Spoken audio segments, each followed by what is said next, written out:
Pues bienvenidas y bienvenidos a este ciclo de Dama, a Marzo de Cine. Estamos hoy aquí con Ana Lambarri para que nos cuente sobre Todo lo que no sé, su primera película. Y creo que hay una primera pregunta obligada, porque ante una ópera prima yo siempre me pregunto, ¿esto de dónde sale, no? ¿Cuál es la trazabilidad? En tu caso, estudiaste Bellas Artes, dirigiste algún corto, pero últimamente, en estos últimos años, trabajas profesionalmente como directora de casting, que es algo muy curioso y que quizá no todo el mundo sabe. Entonces, yo te quería preguntar cómo esta especialidad ha moldeado tu mirada cinematográfica o si no lo ha influido. Yo creo que ha sido más toda la formación de Bellas Artes y luego de dirección de cine la que lo ha ido moldeando. Y bueno, luego pues debido a la crisis de 2008, ahí es cuando empecé a buscar como una forma de vida dentro del audiovisual, pero que me permitiera salir de la precariedad, y fue cuando surgió todo lo de dirección de casting de publicidad. Y en 2019, aunque ya había hecho unos cortos previos, en 2019 dije o vuelvo a dirigir o no sé qué estoy haciendo. Entonces ahí es donde surgió la idea de la trilogía de cortometrajes, que son 16, 26 y 36, y después de eso pues el salto lógico, con el apoyo que habíamos tenido de la Comunidad de Madrid y demás, era pasar al largometraje. Y bueno, pues ahí yo tenía ya una historia escrita que me hubiese gustado mucho rodar, pero sabiamente me dijeron que era muy caro, entonces que escribiera algo un poco más asequible, un poco lo que hablábamos antes, que entrara dentro de un presupuesto de ópera prima, que son bastante limitados. Y entonces, bueno, pues ahí es donde surgió Todo lo que no sé, que bueno, trata temas de los que yo quiero hablar, y además es un guión que está como más moldeado para poder ser llevado a cabo.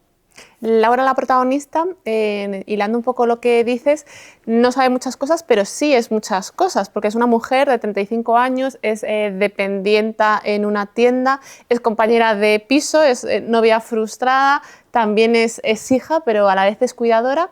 Y una cosa que no es que no es madre. Entonces a mí me interesa saber por qué decidiste retratar este momento vital tan concreto, atravesado por la precariedad, por esa no maternidad y también por los cuidados, que me parece un tema importante. Bueno, de hecho la maternidad no está presente en la película porque no es, esto lo voy a decir así, no es un tema que a mí me interese. O sea, me encantan mis amigas, todas las que han tenido hijos e hijas, y mi hermana y mis sobrinas, las quiero un montón, pero no es un tema que a mí me interese como a explorar. Y además creo que hay personas o películas que lo exploran muchísimo mejor, ¿no? Entonces yo quería hablar de esa otra parte, de esas mujeres que deciden tener vidas en las que no van por esa línea, y qué pasa con nosotras, ¿no? Qué importancia tiene en nuestra vida si el centro durante mucho tiempo ha sido el de ser madres. Y ahí es donde surgió toda esta idea de hablar del egoísmo, ¿no? Del egoísmo femenino, en cuanto cuando no cumples como con esas normas quizá establecidas, parece que tu vida no tiene esa misma importancia. Entonces, por ejemplo, en el caso de una persona enferma en el núcleo familiar, parece ser que esa hermana o esa hija soltera, sin hijos y demás, es la que puede llegar a hacerse cargo, la que puede tener más carga mental, porque bueno, pues no tiene otras cargas mentales, ¿no? Como si la vida sin hijos fuera sencilla, tiene sus cosas también.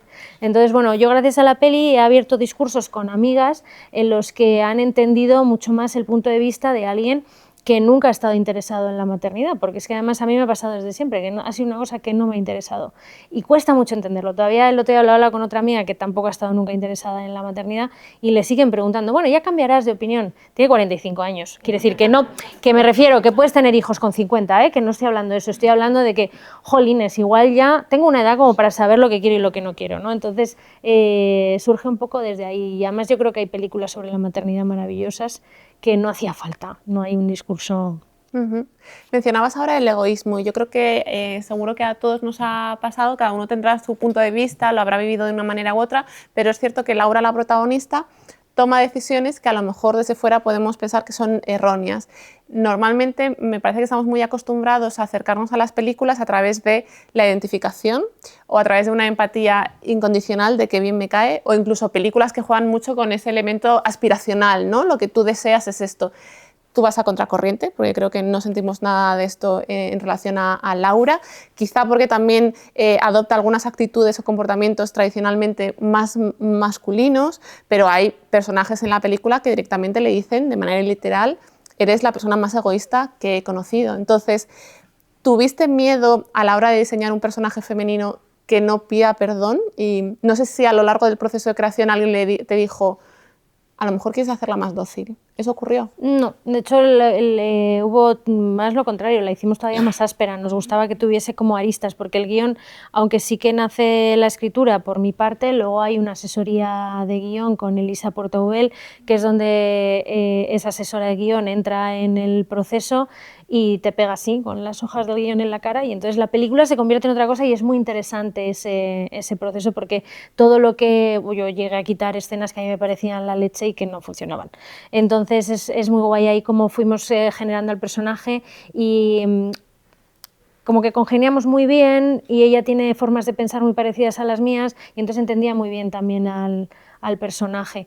Y no, yo no quería que fuese un personaje buenista, ¿para qué? O sea, si te cae mal, pues te ha caído mal, ¿sabes?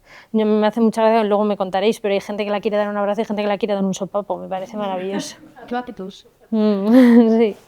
Hablabas ahora de esta asesoría de guión, creo que también has tenido un asesor de tecnología. Sí. Lo que llama la atención de este personaje es que lo sitúas en un sector pues también tradicionalmente más masculino, ¿no? Con liderazgo muy fuerte, que no está abierto a la conciliación para nada, que en tu película además es un sector que te lleva al inglés, lo cual también es bastante sorprendente, ¿no? Que te abras a un idioma. Y yo te quería preguntar por qué elegiste este territorio, que entiendo que te resultaba ajeno y por eso necesitaste echar mano de un asesor. Pues justo porque tenía la posibilidad, quiero decir, no la quería hacer del ámbito artístico. Llega usted puntual, señora, siéntense sin vergüenza por allí. Sentaros ahí enfrente. Bueno. No esperaba menos, ¿eh? El caso que tenía la posibilidad y no la quería situar en un ambiente artístico, no quería que fuera alguien intentando escribir un libro, intentando hacer una película. Entonces tenía a este amigo, la oficina que sale en la película es su empresa y él estuvo hablando un poco con él y además descubrimos que lo que podría llegar a ser el proceso de sacar un proyecto de película se parece bastante a un proceso de una startup. Sabes que hay esos laboratorios, esas incubadoras, bueno, pues te pones aquí a trabajar 6 meses gratis, que te damos el espacio y ya si consigues algo, pues vemos si hay financiación, ¿no? Entonces encontramos ahí una cosa en común que funcionó muy bien y además era un sector masculino normalmente, muy competitivo y servía mucho para lo que yo quería contar. Siendo tú directora de casting, claro, te tengo que preguntar antes o después, y quiero que ya sea al inicio de la charla, sobre el elenco. Decíamos, Laura es un personaje difícil de entender desde el punto de vista del espectador. ¿Cómo fue trabajarlo con Susana Baitúa? Porque no sé si, imagino que hay intérpretes que te exigen, oye, más explicaciones, más motivos, más antecedentes, vamos a crearle la vida previa, o yo me ciño a lo que hay y no necesito saber nada más. ¿Cómo fueron esas conversaciones entre vosotras para decir, esta es nuestra Laura y la comprendemos hasta donde necesitemos? Pues Susana trabaja de forma muy intensa para bien, o sea, ella coge y cuando se mete en el proyecto se concentra completamente y lo quiere entender todo. Y por ejemplo aquí hubo un momento que con el personaje de Laura yo llegué al acuerdo con ella de que había cosas que no tenía por qué entenderlas, que eso le ayudaba con el personaje, ¿vale? Porque bueno, pues ella, por ejemplo, toda esa parte tan de no comunicarse, no llegaba a entenderla 100% y sin embargo ese no entendimiento le venía bien, ¿no? Esa confusión, porque muchas veces el personaje de Laura no está funcionando desde entendiéndose a sí misma, sino que está reaccionando de manera espontánea a lo que le viene de frente.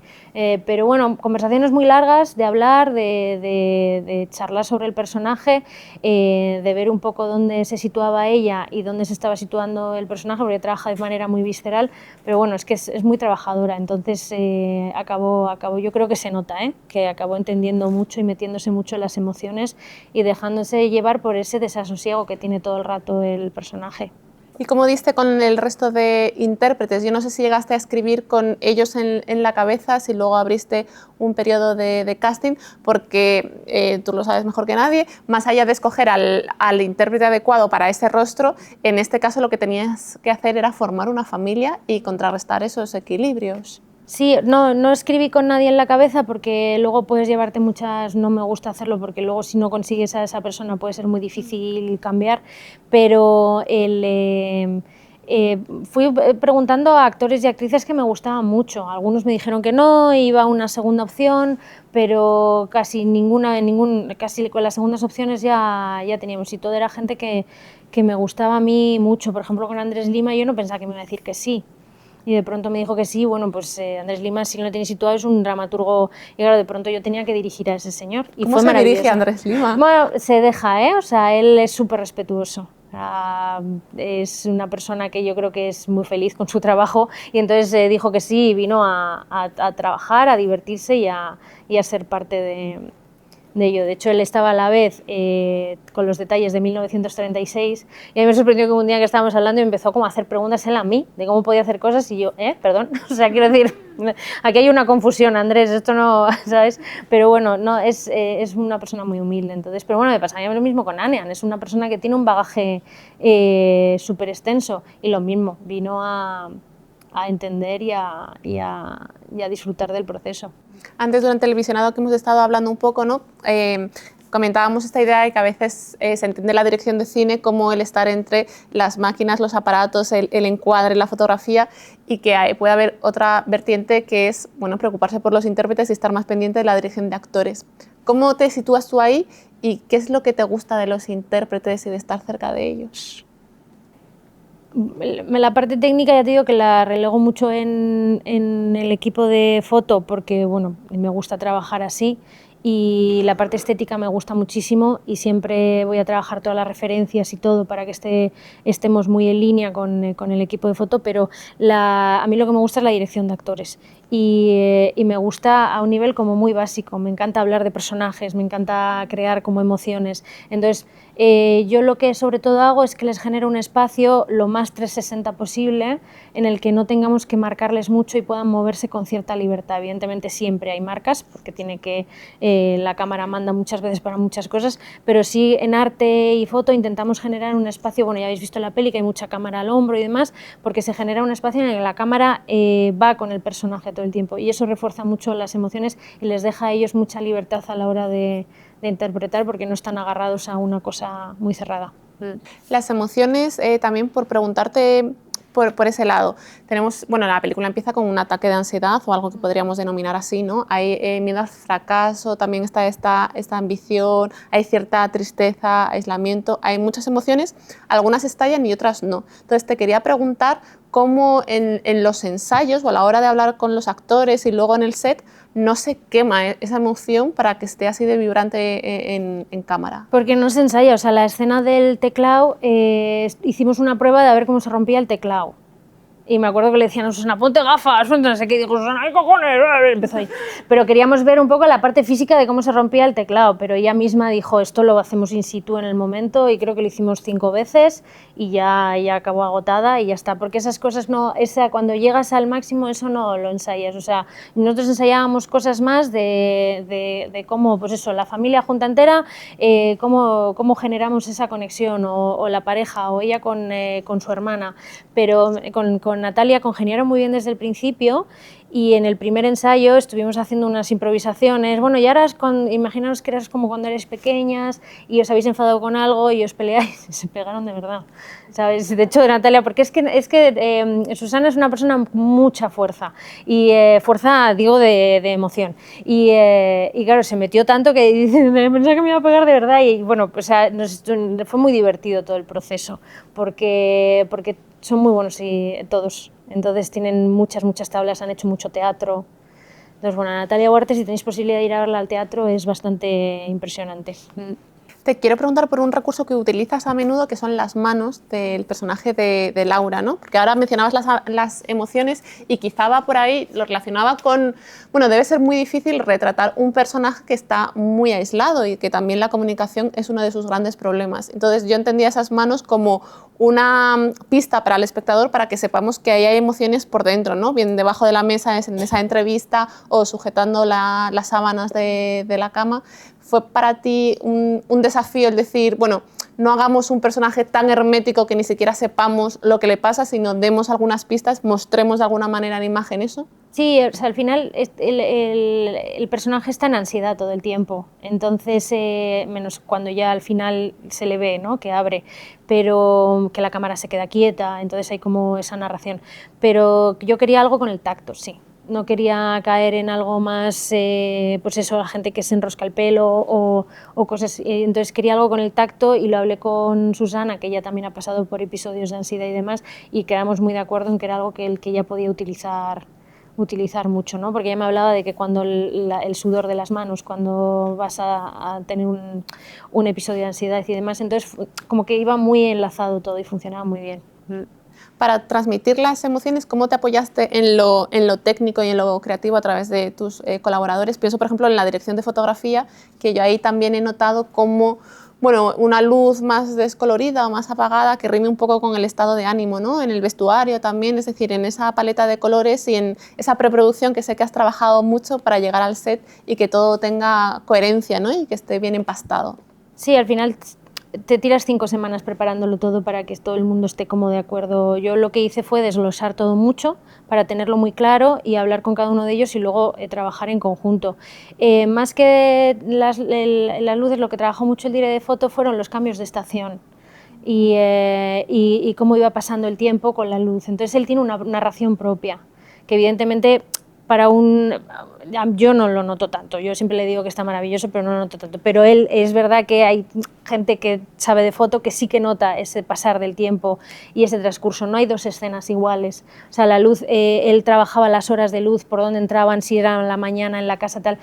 Y yo le vi disfrutar con el trabajo, también eso es muy importante. Él se hizo su propia narración y él quedó muy satisfecho con ese trabajo que hizo y eso es como muy importante. Y pasó con arte también, que generó unos espacios que nos llevan a un costumbrismo, a unas casas que nos resultan familiares a todos, entonces trabajamos mucho desde ahí para que pudiéramos conectar con ello. Ahora que mencionas el paso de las estaciones, la película tira mucho de elipsis, ¿no? Elipsis que vienen de repente, tampoco están anunciadas, no hay cartelas, no hay cosas que a mí también me llaman mucho la atención, que chirrían en, ay, ahora se ha cortado el pelo, entonces entendemos, ¿no? Como pistas como demasiado obvias, pero sí es cierto que pasáis por los cumpleaños de él y ese es como un hito temporal, porque ves que el tiempo avanza, también notas el deterioro físico de él y eso es importante en la salud. Entonces te quería preguntar cuándo aparece esa escena o cuándo tú decides, ostras, este es un ancla emocional al que podemos agarrarnos. Estuvo desde el principio lo del tema de los cumpleaños y aún así en lecturas de guión hubo gente que me dijo, es que no entiendo cuánto tiempo ha pasado y dije, pues, no sé cómo explicártelo, hay cumpleaños, o sea, cuéntalos, ¿vale? Pero eso fue desde el principio porque yo tenía claro que pasaban los años y la verdad que no fui a un recurso muy complicado, o sea, no quise que fuera su cumpleaños y dije, pues meto los del padre. Y además me servía eso para contar todo el paso de él, de cómo se va deteriorando. Pero sí, y había otras elipsis más efectistas que ya en un proceso de guión, cuando empezaron a entrar las teles y tal, empezaron a dudar y hay veces que vas a una reunión y te dicen esto no funciona y lo tienes que quitar porque si no, no te dan la pasta. Entonces ahí empecemos a trabajar una cosa más civilina, menos efectista y cuando llegamos a montaje con el montador decidimos que íbamos a cañón y que si a alguien le resultaba muy abrupto, pues que no teníamos por qué poneroslo súper fácil, todo súper mascado para... Y así ha sido, cada uno entiende la peli un poco cómo va y el paso del tiempo creo que transcurre de manera... ¿sabes? Porque hay años que son más largos, años que son más cortos, pero como en la vida, hay cosas que pasan más rápido y otras que van más lento. ¿Qué más te encontraste en el montaje? O sea, ¿qué película te encontraste en el montaje una vez habías rodado y dices, ah, ahora tenemos que jugar con ese material? Yo tuve la suerte por una cosa que nos tuvimos que adaptar, que teníamos que ir muy rápido porque teníamos que estrenar en Málaga y entonces teníamos que presentar, teníamos que ir muy rápido. Entonces el montador se metió ya en la película, no sé si hay mucha gente que trabaja así, pero yo mientras iba rodando, con una semana de retraso, el montador empezó a montar. Entonces yo estaba en rodaje y podía ver ya escenas montadas de...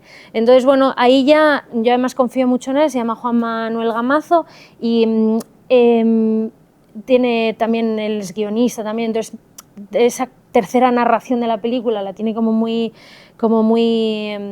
bien y a mí me gustaba que ya había escenas que me decía, uff, esta escena no sé si encaja, no sé si funciona. Él ya empezaba a hacer como una... Y eso que íbamos rodando así, una cosa por aquí y otra por allá. Pero luego, por ejemplo, cambiamos todo el final, se descubren cosas muy bonitas. Hubo escenas que yo pensaba que eran súper impactantes que desaparecieron. ¿Y te dolió despedirlas? No, yo con eso soy súper... No. El apego tú lo tienes trabajadísimo. No, por ejemplo, la escena que están el padre y la hija en el lago con el banco, madre mía, esa escena, eso es una película en sí misma. Y al final la dejamos en silencio. Sí, y creo que funciona a nivel emocional, ¿sabes? En vez de decírselo, se lo decían todo, todo.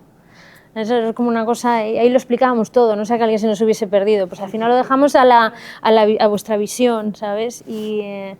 Y bueno, te ves un poco también así porque el primer corte que sacamos de la peli eran 2 horas 55 y había que bajar a 1 hora 50. No nos costó tanto, lo hicimos bastante... pero yo creo que venía también de eso, él había trabajado... Yo cuando llegué a sala de montaje ya tenía muchas partes no montado una cosa con otra, pero sí montadas las escenas, entonces era muy fácil, era como un puzzle. Dices, teníamos que bajar a 1,50, ¿es porque eso era un límite? ¿Tiene que ver con esta idea de, bueno, de concesiones, pensando en cómo luego la distribución de la película va a ir por televisiones? Totalmente. Era vuestro, no puede pasar de 1,50 y esto es Totalmente, sí. Y es por un tema de distribución y de cómo una ópera prima no me puedo... Y ya me parece un poco, le sobran 10 minutos. En cuanto a lo comercial estoy hablando, ¿eh? A mí me da igual, yo podía haber hecho una peli de 5 horas, pero claro... o sea... mencionabas antes que la preproducción, esos ensayos habían sido muy divertidos. Yo no sé si, claro, una directora primeriza en cuanto a largos, ¿cómo afrontas tu primer rodaje de largometraje? No sé si está ahí la autoexigencia, porque normalmente tenemos esta imagen de que el director, la directora es la capitana del barco, pues no, como tiene que liderar el set, por lo visto tiene que saberlo todo, si te hacen 1000 preguntas tienes que tener 1000 respuestas. ¿Cómo te mediste ante eso, ante esas expectativas? Yo es que era el mismo equipo que los cortos, entonces ya veníamos de hacer los cortometrajes, lo que es los directores y directoras de equipo, entonces, y luego yo con producción tuve como una exigencia muy fuerte en que todo el mundo que entrara, va a parecer una chorrada esto que digo, pero que fuera muy majo y muy maja la gente. O sea, no quería... no hubo nadie con ego, no sé cómo decirlo, o sea, todo el mundo estaba como, entendió perfectamente lo que era la peli, ir hacia adelante con ella y había muchas cosas que quedaban en segundo plano, nadie estaba intentando destacar y eso funcionó muy bien. Pero para mí era súper importante que no entrara ninguna persona que de repente dijeras, jo, es que estamos intentando pasárnoslo bien, ¿sabes? Para mí era súper importante que la peli, que el rodaje no fuera un sufrimiento, porque en cine hay mucho esa cosa de que si sufrimos y lo pasamos muy mal es que estamos haciendo algo muy grandioso. ¡Ay, qué pesadilla! ¿Sabes? Entonces, hubo momentos, evidentemente, de tensión, pero nos lo pasamos bastante bien. Y luego el equipo de dirección, que ese sí que no era lo mismo que los cortos, conseguimos un equipo de dirección muy, muy majo y eso es lo que hizo funcionar todo muy bien. ¿Qué aprendiste de los cortometrajes que te sirviera para un largo? Y al revés, ¿qué te sorprendió? Que digas, vale, la experiencia es diferente, no se puede comparar. Bueno, lo que os contaba antes, que yo había dirigido pues que 4 días, 3 días, y de repente tenía que hacer 5 semanas, y yo no sabía si iba a aguantar. Si no duermo, pero claro, no es lo mismo no dormir un día que no dormir durante una semana entera. Y yo luego además tengo bastante mala hostia. Entonces yo tenía el reto, parece una chorrada, pero tenía el reto de ser maja todo el tiempo también, ¿sabes? De no sacar el respe porque no son mi madre o mi hermana, o sea, son gente que está trabajando conmigo. ¿Sabes? Porque no es esa cosa de trabajan para mí, no, están trabajando conmigo. Entonces, bueno, pues trabajé mucho la templanza y la paciencia y que muchas cosas yo no controlaba los tiempos. Entonces, bueno, pues había veces que los días iban muy bien y acabábamos antes y otros días pues que nos quedábamos con cosas para el día siguiente. En el caso de este largometraje, te quiero preguntar por la financiación, pero también por la responsabilidad, por lo que estás diciendo, ¿no? Entiendo que hay una responsabilidad de, pues das forma a una historia, son tus personajes, hay un impulso creativo, ¿no? Quieres ser fiel a ello, pero también estás poniendo en pie todo un proyecto que supone también pues, nóminas y pagos, un equipo, de ahí sale una película que luego va a ir a un mercado. Entonces, ¿sentiste esa responsabilidad? ¿Está más repartida? ¿Cómo la gestionaste? Yo decidí no entrar como productora en la película y eso creo que fue un acierto, porque yo no tenía ningún riesgo fiscal ni nada. De hecho, siempre les tomaba el pelo a los 3 productores y les decía, bueno, si acabáis en la cárcel, yo... ¿sabes? O sea, no tengo como... Y al principio dudé, dije, claro, pero si luego la peli lo peta, no, la ha petado. Entonces no me arrepiento de no haber, porque no, la peli ha hecho lo que tenía que hacer y ha estado donde tenía que estar y ha servido para lo que tenía que servir, que es intentar hacer una segunda peli, pero no me he arrepentido porque no ha habido como una cosa, nadie acabó en la cárcel, ha salido todo bien, pero yo creo que si yo hubiese tenido que tener una parte fiscal o haber metido dinero, quizá te lo tomas de otra manera, pero yo había una parte en la que también era una empleada en mi propia película. Ahora aquí el turno de preguntas, por si alguien tiene alguna duda, alguna inquietud, algún comentario. Mientras tanto, que tenemos ahí un público variado, te quiero preguntar por la recepción, ¿no? Decías, bueno, estrenáis en Málaga, lleva un año la película viéndose. ¿Cómo la han recibido y qué tipo de opiniones te has encontrado con qué tipo de opiniones te has encontrado? También no sé si influye aquí la perspectiva de género a la hora de ver cómo la recibe una espectadora y un espectador.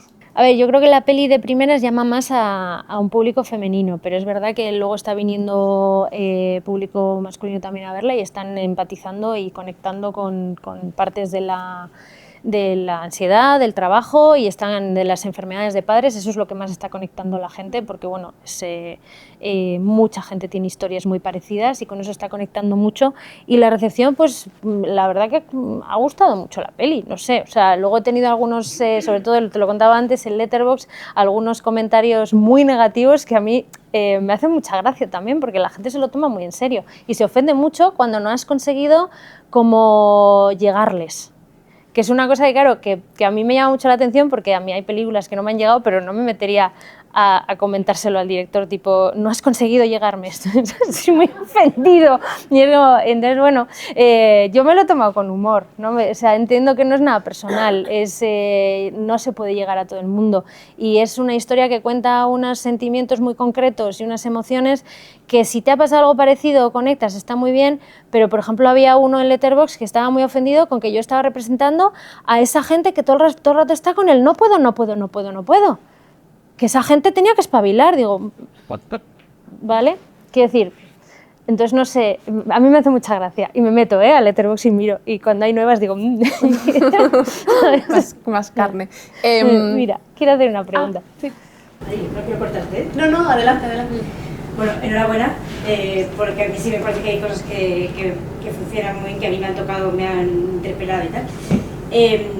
Me parece muy difícil hacer que un personaje que a priori no es cómodo, es bastante incómodo, como decías tú, hay veces que quieres algo ofrecerle, y entiende su malestar, su dolor.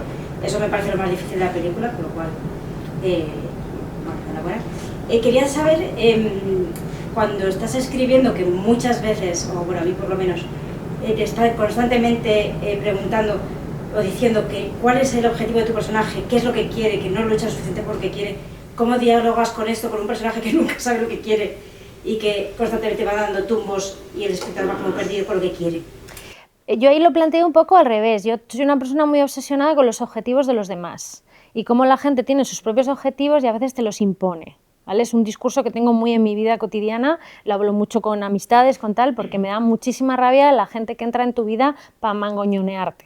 O sea, es una cosa... Entonces lo planteo un poco desde ahí. Y claro, si ya basas el personaje en que va a ser egoísta, pero no sabe ser egoísta por la culpa, entonces es donde te sale Laura, ¿no? Porque de pronto es una chica que está intentando priorizarse, pero claro, las formas son terribles. Mía, por ejemplo, es una cosa que Susana no entendía. Cuando tiene el abrupto y de repente deja al novio que vienen de la comida y le dice, a tomar por culo, que no quiero seguir con esto. Y ella me decía, pero es que esto yo no lo entiendo, tal. Y claro, y al final se lo acabé explicando. Le dije, ahí es donde el personaje es más yo. Yo puedo llegar a hacer esas cosas. A que de repente algo me sature tanto que ya no me controle más ese pronto que os digo que tengo y te mando a tomar por culo. Pero a tomar por culo que ya definitivo. ¿Sabes? Que luego ya no, porque vuelve y tal. Pero... va un poco desde ahí. Yo lo trabajé como al revés, porque es una cosa que me obsesiona bastante, cómo la gente coge sus propios objetivos y dice, pues a ver en qué me viene bien o mal, y es como, oye, que es mi vida, ¿sabes? Que no puedo estar yo aquí amoldándome a lo que a ti te convenga. ¿Alguna otra pregunta? Sí.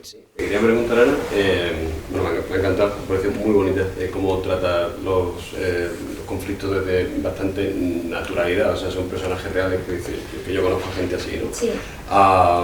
Y sobre todo me ha emocionado mucho la conversación que tienen Irati y el personaje de Natalia y Susana cuando dicen que sepas que estoy muy orgulloso de ti, eso la verdad es que me emocionó bastante.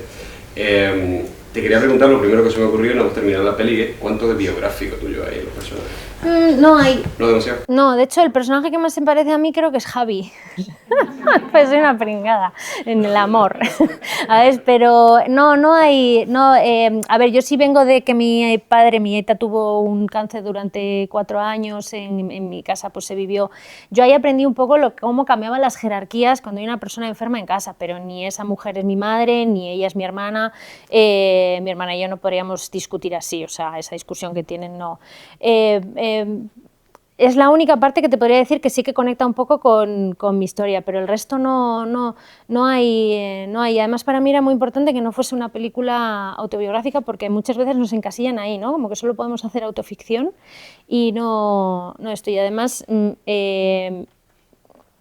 lo que pasa es que, claro, como se ha conseguido, por ejemplo, con la familia, ha habido, que antes me preguntabas por las reacciones del público, la gente ha conectado tanto con la familia, en todos sitios además, o sea, fuimos a Edimburgo a presentar la película y la gente conectaba con la familia. Claro, eso nos debería hacer replantearnos cómo nos comunicamos en familia, ¿no? Porque si todos tanto conectamos con esa forma de comunicarnos, y eso hace la sensación de que yo lo he tenido que sacar de algún lado, pero en realidad es bastante más común de lo que pensamos, esa forma de comunicarse. Luego ha habido cosas graciosas, lo de la tele. Yo ya lo tenía escrito y luego me acuerdo que mi madre se compró una tele enorme con 2 mandos y no sabía, pero es que también el padre de mi amiga Laura le pasó lo mismo, que se compró una tele y luego no sé a qué botón dieron y no conseguían luego volver a encenderla, ¿me explico? Y bueno, pues son cosas como muy comunes, que son lugares comunes que nos hacen a todos como conectarnos. Hola Ana, bueno, enhorabuena, a mí la verdad es que me ha gustado mucho, me ha emocionado y te quería preguntar. O sea, una de las cosas que me parecen más, muy interesantes de la peli es la ambivalencia, no solo de ella, de todos los personajes. Creo que se muestran esas aristas, ¿no? Y te quería preguntar por el personaje de Javi, porque hay un momento que tú a él puedes entender, ¿no? Ese sentimiento de pequeñez cuando él habla de eso, pero luego cuando al final, después de tantas idas y venidas, vuelven, en el momento en que ella se abre, en el momento que ella necesita, yo creo, apoyo, que necesita, que de pronto él es el que no es capaz de apoyarla y de pronto creo que le das la vuelta a todo, ¿no? Y te quería preguntar cómo trabajaste ese personaje, ¿no? Claro, el pobre ahí coge el toro por los cuernos, ¿no? Dice, uy, esta señora no se va a abrir, o sea, esa señora en cuanto le den el dinero va, ya de hecho la vuelve a preparar, o sea que... Pues con Francesco, lo que pasa es que venía justo de los años nuevos, que era un poco un personaje bastante parecido. Entonces, bueno, lo trabajamos un poco desde ahí, quisimos como separarlo, él mismo me dijo, tengo que separarlo un poco y demás. Y estuvimos trabajando mucho esa idea de qué merecía él como personaje y qué no merecía, ¿no? Qué amor mereces y qué amor no mereces. Y entonces ahí en ese momento en el que la deja es cuando se da cuenta de que él merece algo mejor. Y entonces lo trabajamos mucho desde ahí, porque también ella no se está dejando de querer porque tampoco cree que lo merezca, es que como en realidad son muy parecidos, ¿no? Es esa idea que tenemos siempre de qué creemos que valemos y lo que realmente creemos que los demás nos tienen que dar, ¿no? Y ahí nos hacemos mucho lío. Entonces él al principio lo intenta mucho porque cree que ese amor torcido, ese amor raro es lo que merece, pero luego cuando se da cuenta, pues a mí me gustó redimirle, ¿no? Que dijera, mira, se acabó porque no, esto no va a ningún lado. Pensaba que ibas a preguntar. Bueno, no llega muy tarde. ¿Que has venido? Lo has hecho muy bien. Me has dicho 8:30. Lo has hecho muy bien. Somos amigas aquí. Mira, que te pregunto. Bueno, ya Rebeca Calle es directora también. Bueno. Ahora que ya has hecho la película, que ha tenido todo el recorrido, Málaga, tal, no sé qué, ahora con perspectiva, si la vuelves a ver, ¿qué cambiarías a la película? Esta escena no me gusta, o esta actuación, o esta interpretación, o este momento. Si cambiarías algo, ¿eh? O lo dejarías al cual.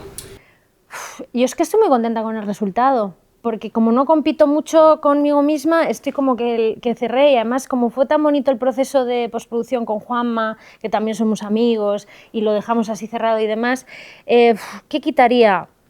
O diálogos, o de repente, ¿no? Porque siempre con perspectiva, a veces las cosas, hostia, esto igual no me acabo de conocer. Es que ya quité como cosas que no me gustaban. Si quitamos tanto, ¿sabes? Había un momento en el que el jefe, el de Barbitas, Frank Cantos, se volvía como más opresivo con ella, casi violento, y todo eso desapareció. Toda la parte en la que ella... Había un final en el que ella ganaba un montón de pasta, también desapareció. Entonces como que ese ejercicio ya lo hicimos. Y lo que ha quedado, yo sí, lo seguiría dejando todo. Sí, sí. Porque es que ya quitamos muchísimos, es que quitamos como 1 hora. Entonces sí.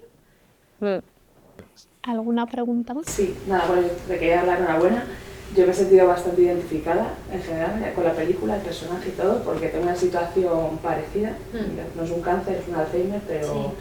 Sí. Y bueno, la verdad es que me ha llegado bastante. Y el personaje de Irati y de la hermana también. No es tan extremo en mi caso, pero no me generan calendarios, pero bueno, pero la verdad que va un poco por ahí. Sí. Y nada, eso, pues darte la enhorabuena porque la verdad es que me ha ayudado un montón.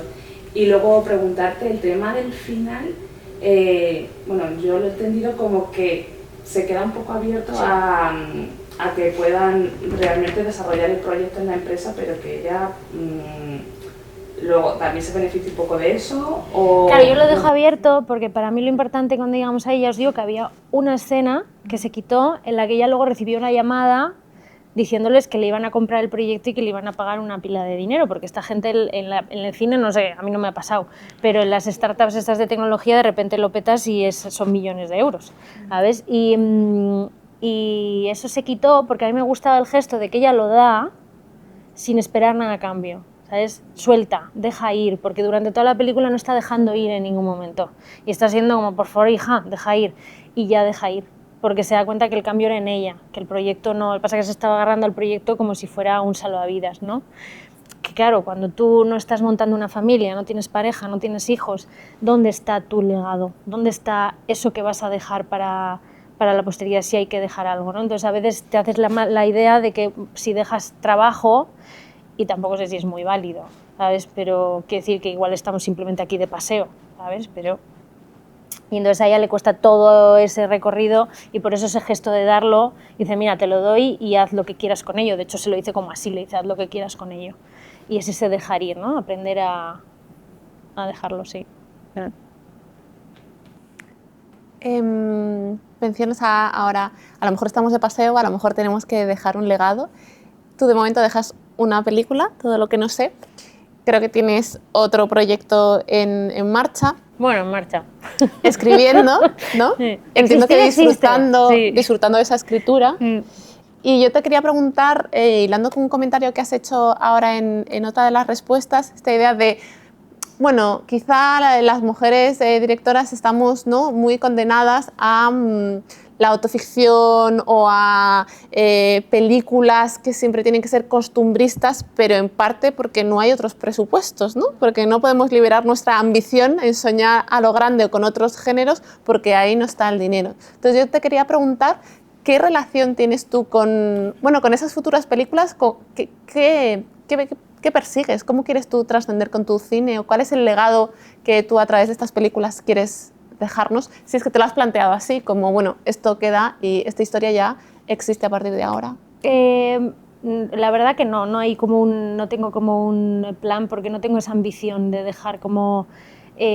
además me ha pasado con la primera película, sí que quería como hacer algo más concreto, y con la segunda estoy intentando disfrutar más del proceso. Luego tengo la tercera, que es la que os contaba que era la primera, que es mucho más cara, que esa me apetece mucho contarla porque me parece una historia muy chula, y además ahí sí que habla como de cosas que conozco de mi infancia. No es biográfica, pero sí de cosas que pasaban en País Vasco en los 90 y demás, que hemos estado hablando un poco antes, y entonces sí que hay como cosas que me apetece un montón contar, pero claro, es una película que igual necesita sus 5 millones para rodarse bien, y claro, eso es un abismo. O sea, eso es que si eres un señor igual no es tan abismo, pero si eres una señora es un abismo muy grande. Para una tercera peli, digo. Entonces, ¿yo qué pretendo con todo esto? Que era la pregunta, que me voy por las ramas. Pues en realidad es que lo he pensado, y le he dado vueltas, he dicho, yo estoy intentando dejar así como un tal, y me he dado cuenta que no, que me apetece contar como, de hecho ahora solo tengo este guión que estoy escribiendo y el otro, o sea, no es como que sea súper, que tenga como muchísimas historias, pero por ejemplo la que estoy escribiendo ahora me apetece muchísimo contarla porque me siento muy representada con la historia y por dónde quiero rodarla y sobre las cosas que quiero contar, sobre cosas que a mí me gustan muchísimo, desde la naturaleza, de la mitología, de cosas de brujas y movidas de esas que me encantan, y me apetece como contarlo porque me apetece mucho contar esa historia como si fuese un contacuentos, ¿sabes? Y creo que he aprendido cómo hacer las paces con eso. Que creo que me lo ha enseñado también la película, porque el hecho de hacer una película que se estrena, que va a festivales y demás, pero que tampoco tiene un recorrido, no hace un éxito fuerte ni nada, te enseña que quizá el valor de la película también es que esté hecha, que exista, ¿sabes? Y que si de repente a una persona le llega o otra persona decide que aprende algo de ahí, pues igual ese es el valor que tiene, no lo sé. Es que quién soy yo para enseñarle nada a nadie, quiero decir, ¿no? Es que es como... Pues una última que la voy a hacer sobre cine, pero sobre más cosas. Yo hace unos años leí en un texto, que ahora no recuerdo cuál, un concepto que era el pozo de la creatividad, ¿no? Y hablaban de cómo era importante para los creadores el mantenerlo vivo, porque si no se puede secar. Y es ir echando cosas en ese pozo para mantener la llama encendida. Puede ser cine, y no sé cómo te llevas con él como espectadora, pero creo que también estás echando muchos podcasts y audiolibros, pero creo que también echas naturaleza. ¿Cuál es tu pozo de la creatividad? ¿De dónde sacas esa inspiración o cómo tú lo vas alimentando para que, pues eso, a lo mejor dentro de 3 años vuelvas a un set con el trabajo hecho y habiendo hecho pues ese trabajo de hormiguita? A mí me llega mucho el momento creativo cuando estoy aburrida, y lo explico. Cuando me quiero poner, entro como en una especie de la palabra es difícil de decir, procrastinación, no la he dicho bien, activa, ¿vale? Funcional. Entonces, de pronto, vamos, construyo cosas en casa, limpio toda la casa, te hago lo que quieras, un muro, te monto, ¿sabes? Y ya cuando he conseguido hacer todo eso y he conseguido aburrirme y digo, ya he hecho todo lo que iba a hacer, de pronto ahí empieza como el proceso creativo.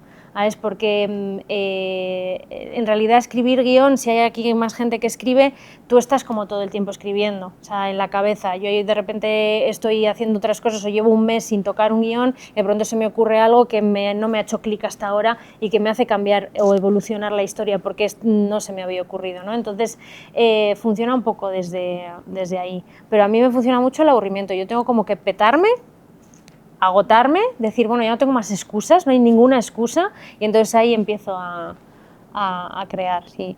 No, a mí la naturaleza más que nada es que es mi entorno donde vivo, no es tampoco el punto de creación, ¿eh? Eso es como el de desconexión.